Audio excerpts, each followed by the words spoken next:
Alah tungku, baik fikir don tungku malaikat kan. Baik ne fikir gure drone nian malaikat. Gure drone nian manusia biasa. Ketika gure drone sepanjang harinya, sepanjang tahunnya tidak ada kesalahan, itu bukan guru. Itu malaikat yang menyamar menjadi guru. Hakikatnya manusia, siapapun dia, baik ulama, tetap ada maksiat, tetap nak salah, tetap nak dosa. Bahkan guna pelemah oleh Allah Ta'ala nyan hana suci kecuali baginda Nabi. Guna kun bak katanya manusia nyan ulama nyan hana suci ulama nyan nak dosa guna pegah bak katanya.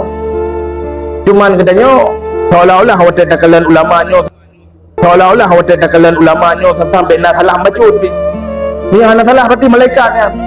Hakikatnya manusia wajib salah.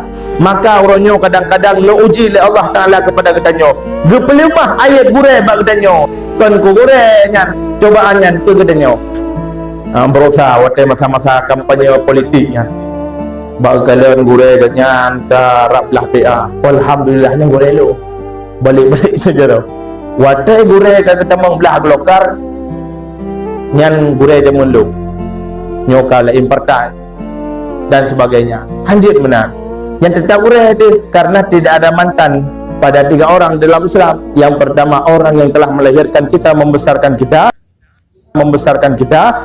Yang kedua orang yang telah memberikan ilmu kepada kita, dan yang ketiga orang yang memberikan anak gadisnya dan juga anak laki-lakinya kepada kita.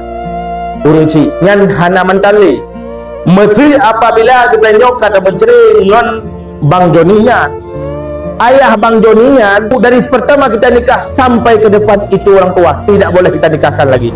Anjir nikah le dengan mak tuanya walaupun urangnya tapi yang kemantan hana mantan le ya. Yang tetap dengan mak tuanya hanya nikah le. Bakanya mak ro tu. Mak urangnya kamu tu hana le juga bisa cukup le tu tetap mak tu. Jit salam lagi biasa. Hana batil isma yang